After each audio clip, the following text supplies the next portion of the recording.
وہ افراد جن پر قربانی واجب ہے ان کے لیے ایک پیغام ہے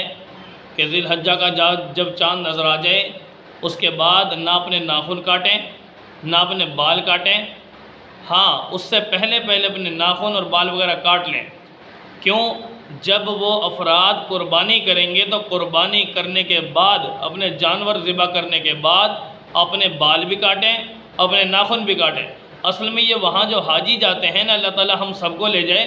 ٹھیک ہے، اگر جب وہاں پر ہم جائیں گے تو وہاں پر جانے کے بعد حاجی کے لیے ناخن کاٹنے کی بھی اجازت نہیں اور بال کاٹنے کی بھی اجازت نہیں جب تک کہ اپنے جانور کی قربانی نہ کر لے۔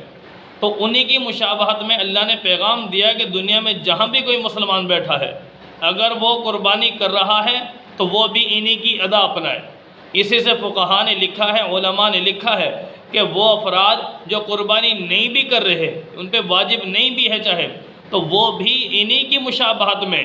اگر یہ کر لیں گے کہ اپنے بال نہ کٹوائیں ناخن نہ کاٹیں تو انشاءاللہ یہ بھی ثواب سے محروم نہیں ہوں گے۔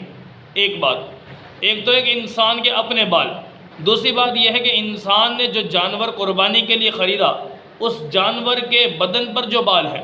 مثلا دمبے کے اوپر سے جو بال اتارے جاتے ہیں وہ بال ہیں، ان بالوں کے لیے ہم نے کیا کرنا ہے کہ اگر پہلی بات ہے کہ جب قربانی کے لیے خرید لیا تو اس جانور کے نہ آپ نے اس کے کھر جو ہیں وہ بھی نہیں کاٹ سکتے، سینگ نہیں چھوٹے کر سکتے، اس کے بال بھی نہیں کاٹ سکتے، کچھ بھی نہیں کر سکتے۔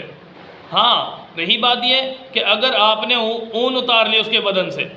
ٹھیک ہے، دمبا ہے، بھیڑ ہے، اس کے بدن سے جو بال کاٹ لیے وہ اون اتار لی گئی، اس کی قیمت صدقہ کرنا واجب ہے، آپ کے اپنے استعمال میں لانا جائز نہیں آپ کے لیے۔ تو اس وجہ سے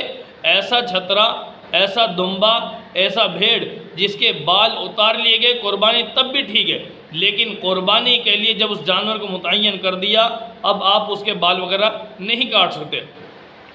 تو یہ رہی یہ بات کہ یہ پابندیاں ہیں، ان کے مطابق چلنا یہ حاجیوں کے لیے تھی، لیکن حاجیوں کی مشابہت میں دوسرے مسلم جتنے بھی افراد ہیں ان کو بھی یہی اللہ کا پیغام ہے کہ ادا ان کی تم بھی اپناؤ، گھر بیٹھے اس سنت پر تمہیں بھی اجر مل جائے گا۔